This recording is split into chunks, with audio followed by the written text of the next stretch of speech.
Boa tarde, hoje, quinta-feira, 19 de setembro de 2013. O RN Acontece está começando na tela da Band. Um homem de 25 anos foi preso, acusado de apedrejar duas crianças. Motociclista morre ao bater em poste, no Igapó. Polícia Federal cumpre mais de 100 mandados judiciais para desarticular a organização criminosa em 9 estados. Bancários iniciam greve por tempo indeterminado no Rio Grande do Norte. Deputados estaduais aguardam publicação da proposta do orçamento do Diário Oficial para iniciar análise na Comissão de Finanças. O Procurador-Geral de Justiça, Rinaldo Reis, foi entrevistado desta quinta-feira. Ele comenta os cortes orçamentários atuais e futuros na instituição. Agora, o RN Acontece.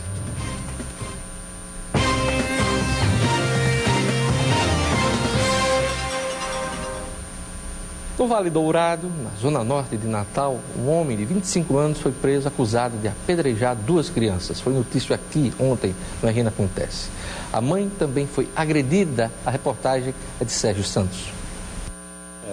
Com o olho inflamado, o menino revela que o próprio pai o agrediu enquanto estava no colo da mãe. Deu aqui o olho. Doeu? Doeu. Mas por que ele fez isso com você? A pedra. O homem foi preso depois de acertar uma pedra na cabeça de um bebê de 10 meses e de bater com murros e chutes no garoto que tem apenas 4 anos de idade. O avô das crianças conta que o suspeito jogou a pedra para atingir a filha dele, mãe das crianças. O fato aconteceu no Vale Dourado, conjunto residencial da zona norte de Natal. Amanheceram o dia na rua, se drogando. Arrombaram esse meu portão aqui, ela com ele arrombou esse meu portão dessa casa que estou fazendo, certo? Dormiram lá. E de 4 horas da madrugada, ela chegou com ele aqui no meu portão, chamando. Mãe, e ele já discutindo com ela ali. Jogou uma pedra e deu esse tapa, quase um soco. Se pega legal mesmo, o estado do menino aí, o olho. A mulher fez um exame, tudo, disse que ele está com trauma e a pancada afetou.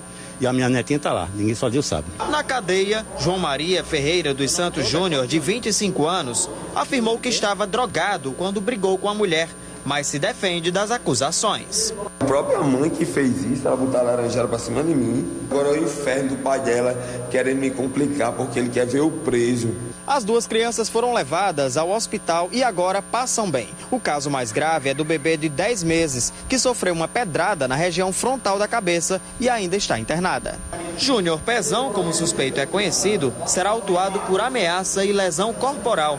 Ele também vai ser enquadrado na Lei Maria da Penha. Como se diz no sertão, esse é caba de peia. Joga pedra, feriu uma criança de poucos meses. Cadeia nele. Olha, motociclista morre ao bater em poste no Igapó, aqui em Natal. Já era final da tarde de ontem. Alain Derlei Torres, de 33 anos, seguia de moto pela Avenida João Medeiros Filho, na zona norte de Natal, no sentido centro da cidade, quando perdeu o controle e bateu em um poste.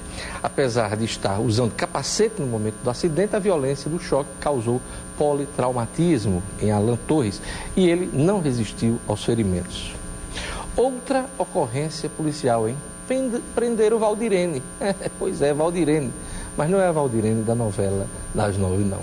Uma prostituta foi presa após roubar uma farmácia na Zona Norte. A mulher, que se identificou apenas pelo nome de Valdirene, deve ser por conta da novela, tem um histórico de problemas.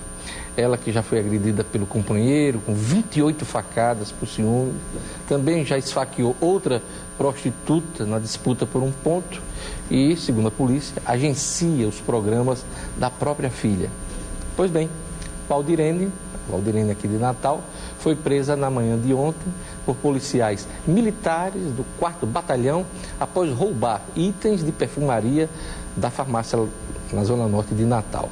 Na bolsa dela, os policiais encontraram calcinhas de diversas cores e estampas, perfumes, fraldas descartáveis e outros itens roubados no estabelecimento. Valdirene está presa no centro de detenção de Emaús e está à disposição da justiça. Só falta cantar para ela o Piradinha, né? Que faz tanto sucesso aí nas rádios. Olha, por 6-5, o Supremo Tribunal Federal decidiu que 12 réus condenados do mensalão terão direito à reabertura do julgamento. Eles tiveram pelo menos 4 votos a favor da absolvição da primeira fase do processo. A votação sobre a validade dos embargos infringentes estava empatada em 5-5 e foi definida com o voto do ministro Celso de Mello. A reportagem é de Caiuan Messina.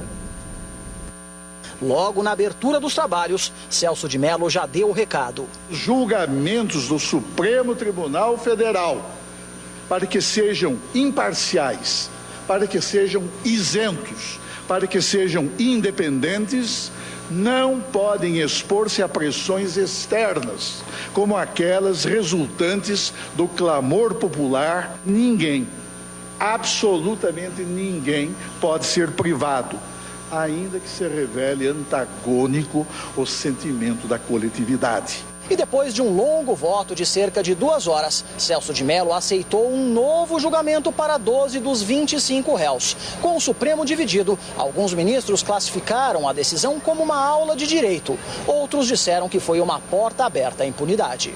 Foram vários recados. A oposição, que não derrubou no Congresso os embargos infringentes, teve o apoio dos líderes do PFL, hoje DEM, do PSDB, do PT, do PTB, do PPS e do PPB.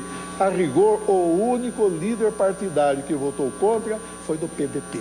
E também aos colegas. Não se presume a revogação tácita das leis. Agora, réus como José Dirceu, João Paulo Cunha, José Genuíno, Delúbio Soares e Marcos Valério, por exemplo, podem ser julgados novamente pelas acusações de formação de quadrilha e lavagem de dinheiro. Se absolvidos, muitos deles saem do regime fechado para apenas dormir na prisão. Outros podem nem ir para a cadeia. Para entidades de juízes, a população precisa amadurecer para aceitar as decisões da justiça. Ainda que a população aí pelas ruas esteja agitada, achando que os embargos devem ser rejeitados, nós juízes temos que conviver com aquilo que nós já decidimos para outros réus que não tinham nem cara nem nome. Os ministros têm até 2 meses para publicar o resumo das sessões e os advogados mais 30 dias para apresentar os embargos. Mas os ministros e até os advogados dizem que tem pressa. Não tem razão nenhuma para ter interesse em prolongamento, porque especificamente num tema que é muito comentado, que é a prescrição, agora só se passassem 8 anos, o que é absolutamente inviável. E os ministros deram mostras de que podem não cumprir os 2 meses previstos para a publicação do resumo do julgamento. O presidente do tribunal cobrou a agilidade. 2014 será ano eleitoral e o julgamento pode se arrastar por meses, se forem mantidos os prazos burocráticos do Supremo. O novo relator de todos os embargos sai ainda hoje. Ele será escolhido de maneira eletrônica. Em exceção aos colegas a que liberem os seus votos, porque já na próxima, talvez ainda nessa semana ou na próxima semana, eu terei prontas as emendas dos embargos declaratórios. Eu as libero em 24 horas. Eu também libero imediatamente. Vamos então decidir agora essa matéria com a devida celeridade. O relator escolhido foi o ministro Luiz Fux, ministro do STF, vai ser o relator dos embargos infringentes. Olha, pela leitura das manchetes dos jornais hoje, na manhã de hoje, dá para a gente ter uma ideia da frustração de muita gente com o voto do ministro Celso de Mello ontem. O Globo diz assim na capa: a justiça tarda, STF mantém impunidade de mensaleiros até 2014. O Correio Brasiliense estampa: aos vencedores, a pizza. 0 Hora Porto Alegre diz assim: mensalão, o retorno. O Diário de Pernambuco, aqui no Nordeste, vizinho, uma nova chance para a impunidade. Pois é, esta é a sensação que ficou em muita gente, que deve prevalecer a impunidade, porque os réus mais graúdos deste processo podem escapar da cadeia ou ter suas penas reduzidas. É aquela velha história. A justiça no Brasil só serve aos ricos, aos que têm dinheiro para pagar bons e caros advogados e podem ser beneficiados com os infindáveis recursos do sistema jurídico brasileiro. O acesso à justiça não é para todos. Esta é a realidade. É para quem tem dinheiro. Agora, com o acolhimento dos embargos infringentes, como ocorreu ontem, na sessão de ontem, possibilitando novo julgamento para os 12 condenados, o STF não pode ser acusado depois de ter cerceado a defesa de quem quer que seja neste julgamento histórico para o país. O Supremo Tribunal Federal garantiu, sim, a ampla defesa de todos que foram julgados no processo do Mensalão. E, como eu disse no início deste comentário, para desespero de alguns réus, o relator dos embargos infringentes será o ministro Luiz Fux, tido como traidor pelos petistas. Fux foi um dos julgadores mais duros e alinhado com a tese da condenação defendida pelo antigo relator Joaquim Barbosa. E ele é tido como traidor, um detalhe dessa história toda, é que no processo de escolha da vaga de ministro, que ele acabou sendo escolhido, Fux chegou a pedir o apoio político de José Disseu para que fosse escolhido. E disse que, neste caso, o Mensalão, ele ia, como no futebol, né? Matar no peito, chutar e resolver o problema. Por isso que ele é tido como traidor. Vamos ver quando é que esse julgamento acaba agora. Há quem fale que vai levar mais de ano. Já são 7 anos de julgamento, né, desde o início do processo no tribunal, no Supremo Tribunal Federal. E vamos aos destaques dos jornais locais nesta quinta-feira, 19 de setembro de 2013, hein? A Tribuna do Norte destaca aqui o assunto que ganhou as manchetes hoje em todo o país. Mensalão, penas sem castigo. No julgamento do STF, para 12 réus no processo do Mensalão, beneficia diretamente a ex-cúpula do PT. José Disseu, Delúbio Soares, José Genuíno, João Paulo Cunha poderão se livrar da cadeia e ter acesso ao regime semiaberto com a revisão das penas, é o que diz a Tribuna do Norte. O Novo Jornal diz aqui, na sua manchete principal, também uma referência ao Mensalão. Só deu um Mensalão hoje nas manchetes. Melou, pois é, o ministro Celso de Mello vota favorável aos embargos. O Supremo Tribunal Federal vai julgar novamente 12 dos 25 condenados do Mensalão. É o que estampa aqui o Novo Jornal na manchete principal. E nesta quinta-feira, 19 de setembro, o portal de notícias No Minuto destaca: Ideli Salvati diz que PT e PSB não são inimigos. Ministra de Dilma comparou o fim da aliança entre o governo e o PSB a um casamento que, apesar do fim, não precisa se tornar inimizade e é possível manter o respeito e a parceria. Também destaca no Minuto: número de usuários de crack chega a 370 mil no país. O No Minuto diz, considerado uma população oculta e de difícil acesso, ela representa 35% do total de consumidores de drogas ilícitas. Também é destaque no Minuto: Secretaria de Meio Ambiente e Urbanismo intensifica ações nas lagoas de captação de águas de chuva. O objetivo é preservar a capacidade de detenção das águas pluviais e evitar possíveis alagamentos decorrentes das fortes chuvas que têm caído sobre a cidade natal. Acesse o portal nominuto.com, www.nominuto.com. Veja a seguir: Polícia Federal cumpre mais de 100 mandados judiciais para desarticular a organização criminosa em 9 estados.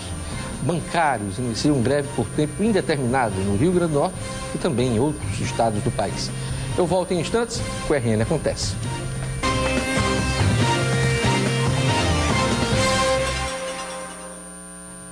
A Polícia Federal deflagrou hoje a Operação Miqueias, com o objetivo de desarticular duas organizações criminosas acusadas de fazer lavagem de dinheiro e má gestão de recursos de entidades previdenciárias públicas. Foram escalados mais de 300 policiais para cumprir 102 mandados judiciais. Segundo a Polícia Federal, estão sendo cumpridos 75 mandados de busca e apreensão, 5 prisões preventivas e 22 prisões temporárias em 10 unidades federativas, e não 9, como eu falei no bloco anterior. Distrito Federal, São Paulo, Rio de Janeiro, Minas Gerais, Mato Grosso do Sul, Goiás, Maranhão, Amazonas e Rondônia. Em nota, a Polícia Federal informa que investiga há 1 ano e meio lavagem de dinheiro por meio das contas bancárias de empresas de fachada ou fantasmas abertas em nome de laranjas. Na ocasião, foi verificada a existência de uma holding de empresas que consistia em um verdadeiro serviço de terceirização para lavagem do dinheiro proveniente dos crimes diversos. Na Rua da Esmeralda, em Portilândia, os moradores reclamam do lixo acumulado ao lado da Igreja Católica e do Conselho Comunitário. Sérgio Santos tem os detalhes. O lixo e o entulho tomaram conta deste terreno, vizinho à Igreja Católica do conjunto Portilândia, na zona sul da capital. Os moradores da Rua da Esmeralda até tentam organizar a sujeira, mas estão preocupados porque a Urbana não manda recolher regularmente o lixo. Rato, barata, fedentino, o pessoal bota tudo que é de porcaria e aproveita o capim que a igreja tira. Aí bota tudo que é de porcaria. Algumas pessoas reclamam que os próprios vizinhos colaboram com o acúmulo de lixo. Os moradores não colaboram, viu? Às vezes até as pessoas mesmas pagam, como acontece lá perto de mim, na minha rua, e as próprias pessoas soltam. O lixo acumulado fica bem ao lado do Conselho Comunitário dos Moradores do Bairro. E uma das reclamações mais frequentes aqui no Conselho é da falta de lixeiras em toda a Portilândia. Deveria haver mais essas coisas, depósitos para lixo, porque às vezes jovens que estudam, passa comendo, tomando alguma coisa, então solta no chão porque não tem aonde colocar. Não tem lixeira? Não tem lixeira. Olha, muita gente reclama do lixo na cidade, mas não ajuda, não colabora, joga lixo na rua, joga lixo nos canteiros, enfrenta a casa dos outros, como mostrou essa matéria aí do Sérgio Santos. É preciso educação, é preciso que as pessoas façam a sua parte. E o prefeito Carlos Eduardo tem de tomar cuidado, hein? E acho que ele vem tomando este cuidado.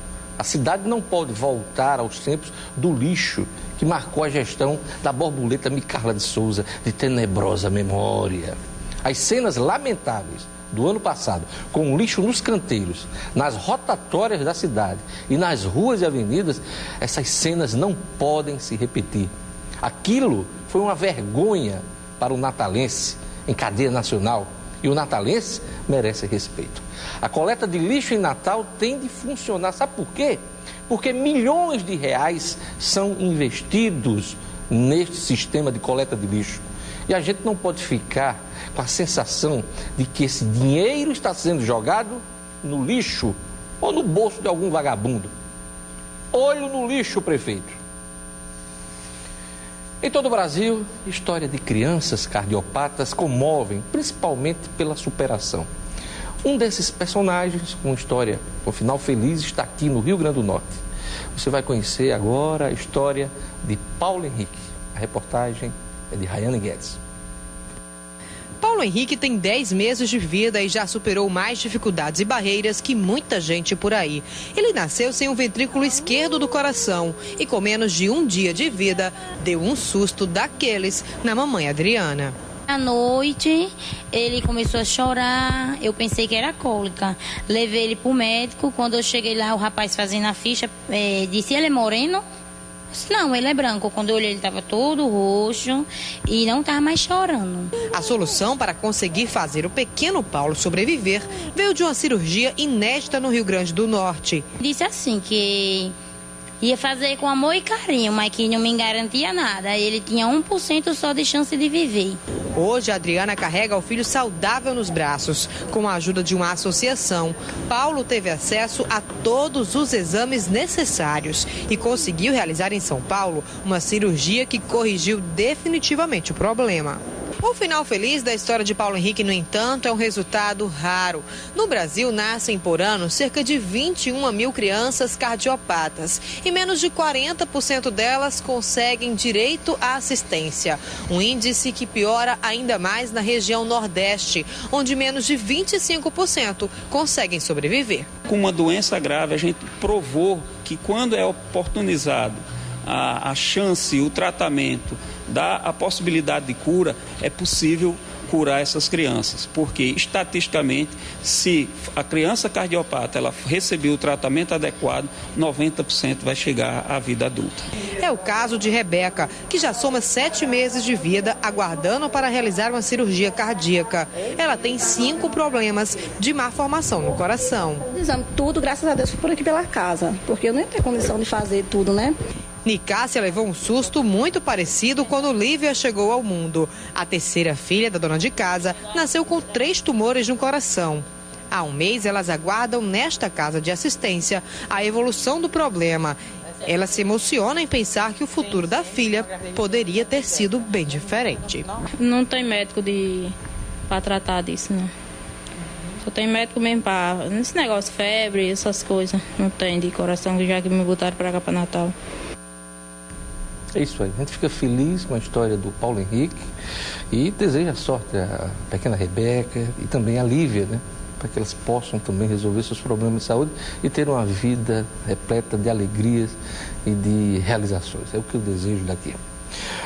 Olha, os deputados estaduais ainda aguardam a publicação da proposta do Orçamento Geral do Estado para 2014 no Diário Oficial do Estado. Isso deve ocorrer até segunda-feira. A proposta foi lida na sessão da última terça-feira e só depois da publicação do Diário Oficial a matéria será encaminhada para a Comissão de Finanças da Assembleia Legislativa, onde será escolhido um relator e será aberto prazo para emendas dos parlamentares. A previsão de receita global para o Estado em 2014 é de 11 bilhões de reais, quase 12 bilhões de reais, um crescimento de 8,1% se comparado à dotação inicial para 2013, que foi pouco mais de 11 bilhões de reais. Olha, a guerra dos poderes por dinheiro continua. Agora a batalha está sendo travada por causa da proposta orçamentária do governo para 2014. O governo estadual cortou as estimativas de recursos para o Tribunal de Justiça, Ministério Público e Assembleia Legislativa. O Tribunal de Justiça esperava um orçamento na casa dos 827 milhões de reais. O governo propõe apenas 733 milhões de reais. Uma diferença aí, pelas contas do TJ, de 94,3 milhões de reais. O Ministério Público aguardava um orçamento total de 289 milhões de reais. O governo só prevê 227,5 milhões de reais, resultando aí numa diferença de 61,5 milhões de reais. A gente vai checar esses números daqui a pouquinho com o Procurador-Geral de Justiça, Rinaldo Reis, que vai ser meu entrevistado aqui no programa. A Assembleia Legislativa esperava um orçamento de 325,5 milhões de reais e o governo estimou apenas 250,4 milhões de reais. Todos os representantes dos poderes que se depararam com os orçamentos cortados chiaram, claro, a chiadeira já era esperada. Já o governo, por meio do secretário do Planejamento, Obiri Rodrigues, diz que este é o orçamento possível, não o desejável. O governo diz que foram levados em conta a Lei de Responsabilidade Fiscal, a expectativa de crescimento do PIB, o Produto Interno Bruto, de 2,5%, meta de inflação de 5,8%, esforço fiscal de 1%, entre outros fatores econômicos. Agora, a bola está nos pés dos deputados estaduais. São eles os responsáveis pela votação do Orçamento Geral do Estado. Como a Assembleia Legislativa teve o orçamento cortado drasticamente, espera-se a recomposição dos valores até a votação do orçamento do próximo ano.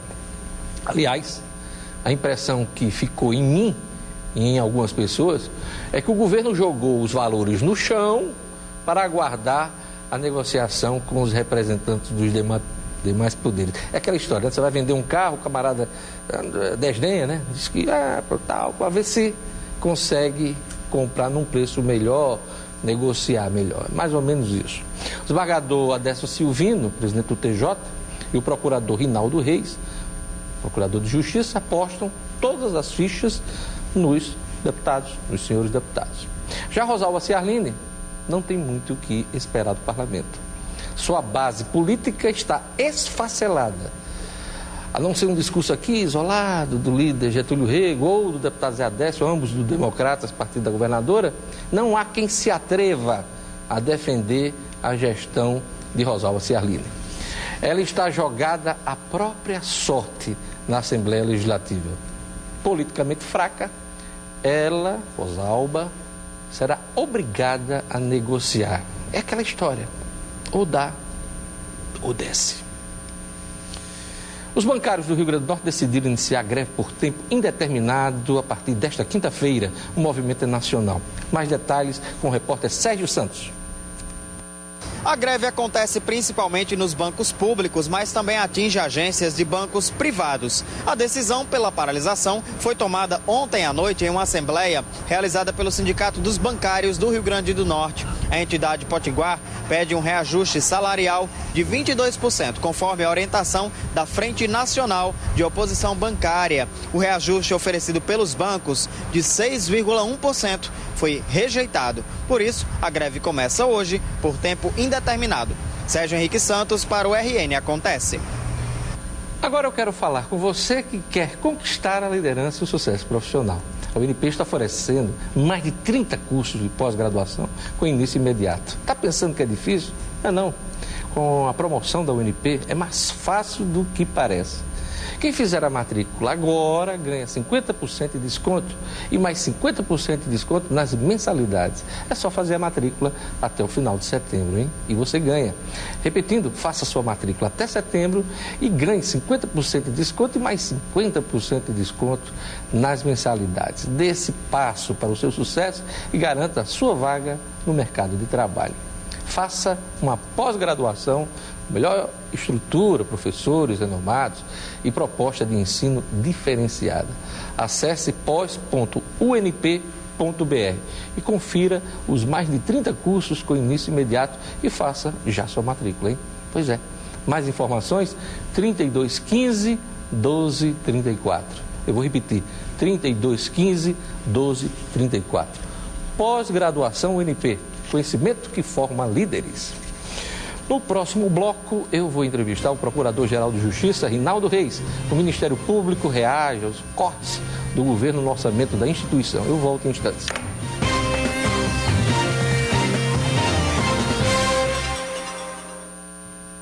O governo cortou o orçamento dos poderes nesse segundo semestre e na peça orçamentária do próximo ano.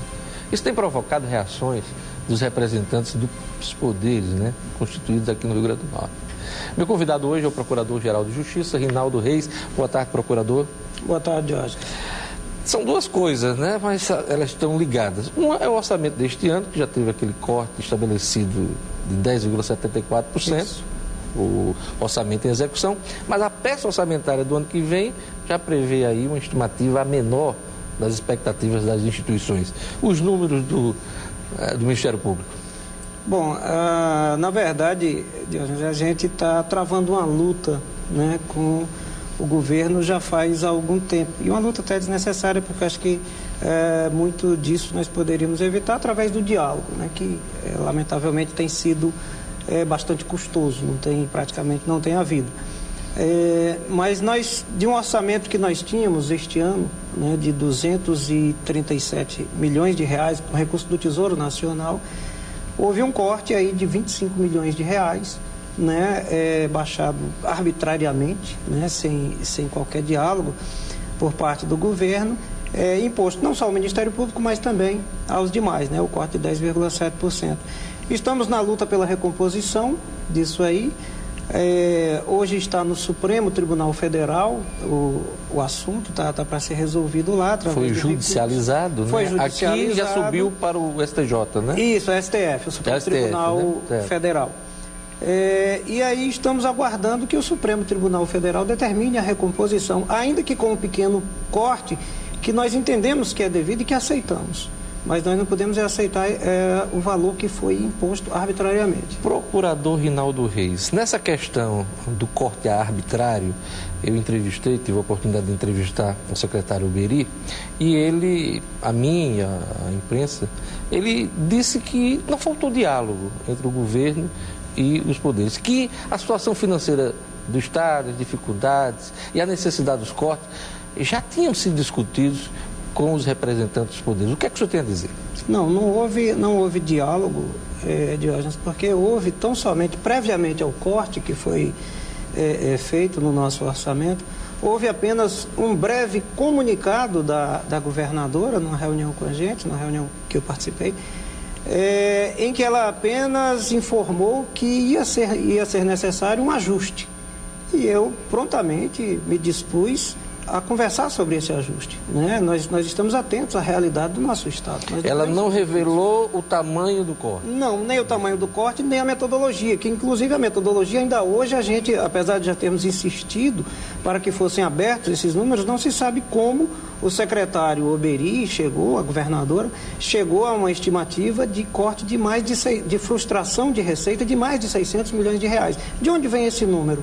Até hoje, passados já 2 meses desse corte, não foi explicado isso aí. Na ocasião, o secretário apontou, e a própria governadora, quando determinou no seu decreto o corte de 10,74%, falou em queda da receita, a queda do repasse do FPE, né, do Fundo de Participação dos Estados, e entre outras coisas lá, o cumprimento da Lei de Responsabilidade Fiscal. Os argumentos convenceram o Ministério Público? Não, de forma nenhuma. Até porque o número a previsão de queda continuou sendo um número arbitrário. Né? Havia tão somente uma queda de 5% das receitas no primeiro semestre. Agora, como projetaram para que isso chegasse a 10,74% no ano como um todo, ou seja, é como se fosse haver agora uma frustração de receitas no segundo semestre de mais de 15%, para poder então gerar uma média anual de 10%, 5% no primeiro.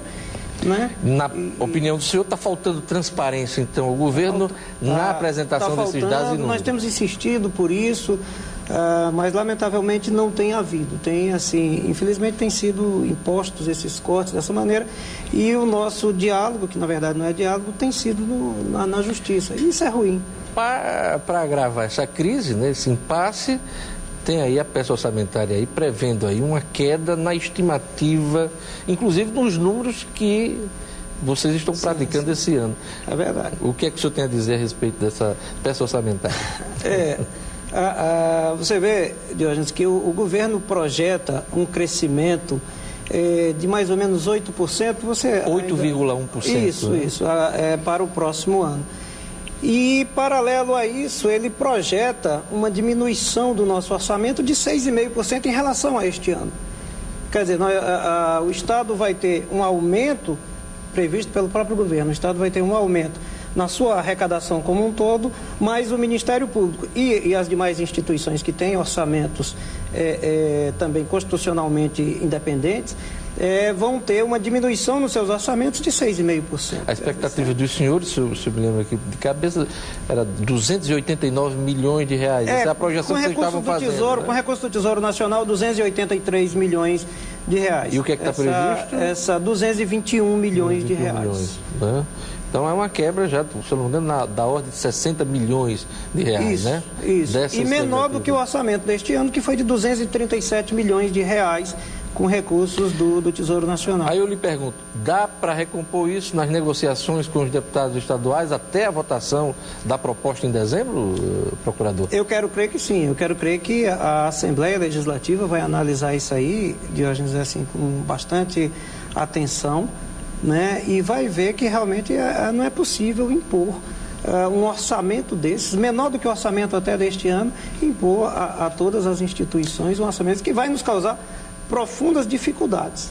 Procurador Rinaldo Reis, o governo, na argumentação dele, chega a dizer que, em termos comparativos, algumas instituições do Rio Grande do Norte, elas recebem valores acima do que deveriam, se comparados com outros estados. Isso, inclusive, em relação ao Ministério Público. O que é que os promotores, procuradores têm a dizer? Olha, acho que não cabem essas comparações.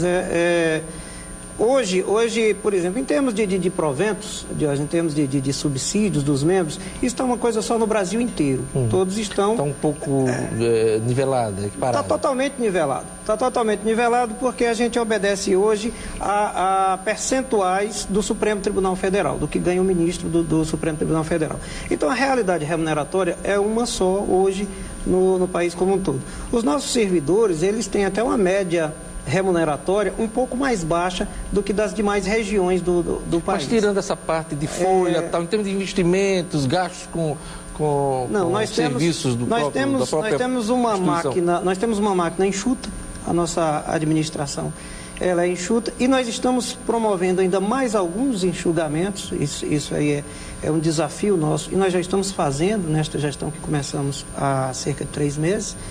E temos esse desafio de continuar fazendo isso. Nós não temos desperdício, nós não vivemos com ostentação. As nossas instalações, elas são modestas, muitas inclusive precisam de reparos, e a gente até prevê isso no orçamento, mas nós não temos ostentações. Nós temos uma máquina que eu diria que está ajustada às nossas necessidades, precisando até de alguns melhoramentos, mas coisas pontuais. Só para encerrar essa questão do orçamento, a expectativa é recompor os 289 milhões? O senhor acredita nisso? Acredito que a gente vai conseguir recompor, se não a esse patamar, Diógenes, mas algo bastante próximo, porque acredito que a Assembleia Legislativa ela vai ser sensível às necessidades que nós apontamos também na nossa proposta orçamentária. O senhor assumiu há 3 meses, está com pouco tempo, já está no início de sua gestão, e o senhor está promovendo uma reformulação dos cargos no Ministério Público. O que processo é esse? Nós temos algumas situações, Diógenes, lá dentro que precisam ser consertadas. Nós temos, por exemplo, servidores que exercem as mesmas atividades, mas que um ganha 3 vezes mais do que o outro. Cargos diferentes, mas exercendo as mesmas atividades, mesma natureza, um ganhando 3 vezes mais do que o outro. Então, uma das nossas propostas é unificar isso aí, para que o que está ganhando bem menos, ele possa ter uma... E isso vai resultar em economia? Isso resulta em se consertar uma situação que hoje é juridicamente incorreta, sem impactos nas contas públicas. Perfeito. O senhor participou essa semana em Brasília de uma reunião com o ministro José Eduardo Cardoso para tratar de segurança, inclusive acompanhando a governadora Rosalba Ciarline. O que é que foi discutido lá? Eu fui a convite do ministro da Justiça e do presidente da Câmara, que também estava lá, tem tido interesse nesse assunto. Nós fomos para tratar do Brasil mais seguro. Presente estava a governadora e também o secretário de Segurança. E é a tentativa de todos nós, inclusive do próprio ministro da Justiça, de manter o Brasil mais seguro aqui no Rio Grande do Norte. De viabilizar os recursos aqui. O Brasil mais seguro foi assinado, eu acho que há cerca de um mês, menos de um mês, mas hoje é incerta a sua manutenção no Rio Grande do Norte. Acredito que a gente vai conseguir manter. Aqui a governadora vai conseguir viabilizar isso aí, mas é porque são necessários ajustes na área da segurança, em termos de pessoal, em termos de estrutura, e são necessários esses ajustes que o Executivo precisa realizar. Né? E essa era, então, uma reunião em que o ministro da Justiça e a sua equipe lá estavam cobrando esses ajustes. São recursos da ordem de 50 milhões de reais? Da ordem de 50 milhões de reais, 49 milhões e 500 mil, salvo engano. E a nossa participação lá foi a pedido do ministro, do presidente da Câmara, para que a gente tentasse ajudar de alguma forma na viabilização disso aí e também na fiscalização quando eventualmente esses recursos vierem. É isso aí.